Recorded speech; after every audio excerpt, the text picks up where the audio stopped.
years in the making and wondering about, and here's the paper plane that I made, the RC one from the Peter Spripol video, and I used this power pod to power that around, and I'll leave a link underneath if you've not seen that one, and indeed to Peter's video.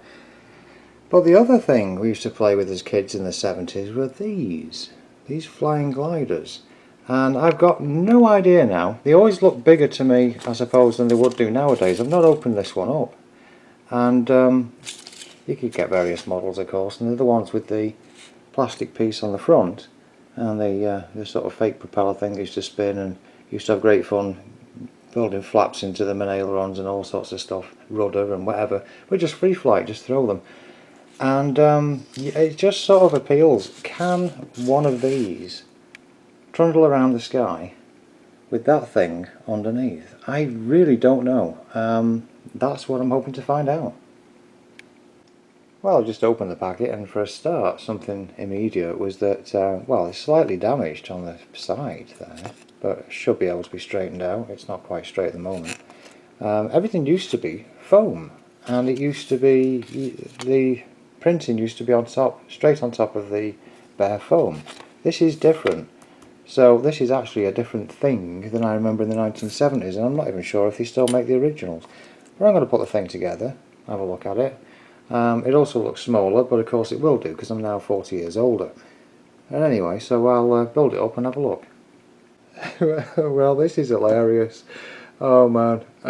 Okay, so put the wing in the horizontal stabilizer, which is not horizontal in the slightest. What in the heck is going on there? I mean, what kind of crazy angle is that? I think I'm going to redo that and just, you know, give it a nice 2 or 3 degrees, not a nice 40 or 50 degrees. Wow. Oh dear. Right, it's time for the cutting torch, or near enough, a knife anyway, and I'm going to straighten it out across there. Wow, that is just bizarre. So there we go, and it'll take a couple of minutes, and if you have a look now between the angles of the wing and the tail, it's a lot better. There's a couple of degrees down from the wing, and then that's pretty much straight. That's the idea for that tail piece. So I think what I'm going to do, I'm going to take that off, I guess, because it weighs quite a bit. It weighs a couple of grams as it is, and I'll put that on to where should be the centre of gravity of the plane, which is going to be roughly about there, I should imagine, and make sure it balances, and then see if it crashes in style.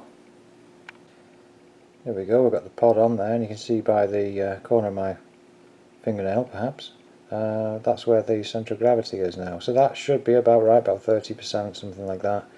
I can move it backwards and forwards anyway by moving the power pod, but that's how I'm going to try it. Right, place your bets.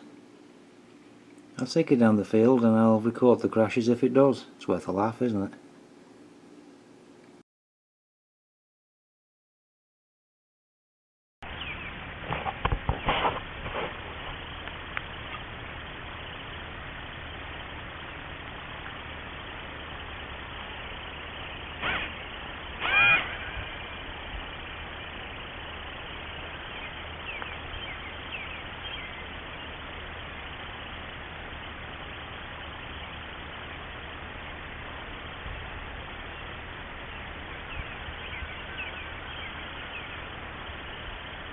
Ah.